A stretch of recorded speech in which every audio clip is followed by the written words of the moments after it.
Džiugu, labai džiugu. Sveiki atvykę, sveiki atvykę. Dar 1964-aisiais Lietuvos televizija populiarių rusiškų animacinių filmų herojus prakalbino lietuviškai. Verčiami ir dubliuojami buvo rusų liaudies pasakų pagrindų sukurti filmukai, taip pat ir pasauliniai kūriniai.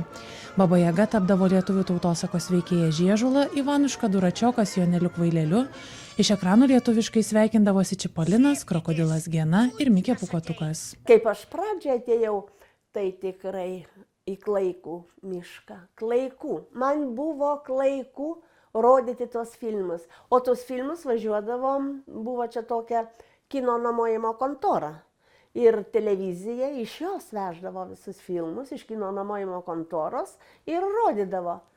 Bet leisdavo mums susiplanuoti tuos filmus, kaip jie praeina visus kino teatrus.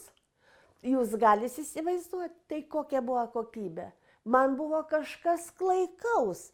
Tie buvo ne filmai, bet kažkokie skudurai. Lyja ir lyja, žinot, kaip filmuose, va, prasta kokybė. Tai, oje, ir sakau, šitokius filmus reikia rodyti mūsų vaikučiam. Nu, sako, taip. Nu, tai sakau, reikia daryti kokią tai rodą, ką tai reikia daryti. Bet taip negalima taip toliau dirbti. Nu tai pradžioje buvo kažkas baisaus. Mažoj studijoje ten ateidavom ir dubliuodavom. Mikė! Gelbėkit! Mikė, kas atsitiko? Padėkit! Mikės Pūkuotuko geriausias draugas Paršelis, princesė batuotame katine, Kregždutė Coliukėje - tai tik keli personažai, kurie lietuviškai prabilo vienos pirmųjų animacinių filmukų garsintojų Lilės Žadeikytės balsu. 1965-aisiais įgarsinusi savo pirmą filmuką Raudonkepuraitė ir Pėtė, aktorė sako puikiai prisimenanti darbo pradžią. Buvo tokia labai šauni režisierė Milita Bazevičiūtė. Ir ji mane pakvietė į pirmąjį filmuką garsinti. Galvojau, bus taip pat kaip kino studijoje, kur šitos normalius vaidybinius filmus garsinam. Ateinu, sako, va tekstukas ir Raudonkepuraitė ir Pėtė. Pats pirmasis filmukas buvo. Tai pradžioj nemažas triokas suėmė, nes visi krūta juda. Ne taip, kaip žmonės judėtų. Bet pasirodė be galo įdomus dalykas ir aš manau, kad kiekvienam aktoriui pakvietimas į filmuko tokio animacinio garsinimą būdavo šventė. Pirmiausia, gal todėl, kad sueidavo iš įvairių teatrų aktoriai.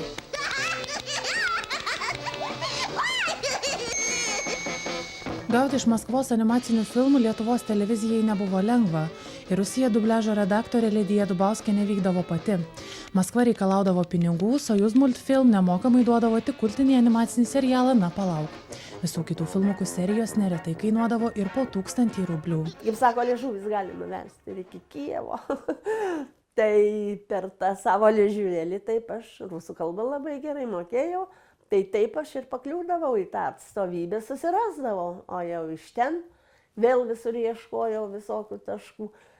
Na bet kągi, turėjau surasti tas visas organizacijas, iš kurių gausiu filmus ir tada tik aš juos galėsiu įgarsinti ir kad jie liktų filmotekos fonduose. Tai buvo Kopirfilm fabrikas, pagrindinis Sojuz Multfilm. Iš to Sojuz Multfilmo, tai ką aš ten gavau, Na palauk. Tai čia mano buvo jau didžiausias džiaugsmas. Kuo tu vardu, gražuolė? Coliukė. Parengti 10 minučių filmuką buvo itin sudėtingas darbas. Filmo juostas reikėjo sukarpyti vadinamaisiais žiedais, įrašyti vertimų fragmentus, vėliau juostą suklijuoti. Filmų ir animacinių filmukų dubliavimas gerokai skyrėsi. Normaliuose kino filmuose tai žmonės elgiasi kaip žmonės, viską daro žmoniškai. O multiplikacinėse filmuose tu esi jau vienas dalykas, dažniausiai ne žmogus, dažniausiai katytė, bitutė, pelytė, varlytė, bebriukas, pelėda, nu žodžiu, pats įdomumas būdavo pajusti tą charakterį ir per mūsų kalbą lietuvišką,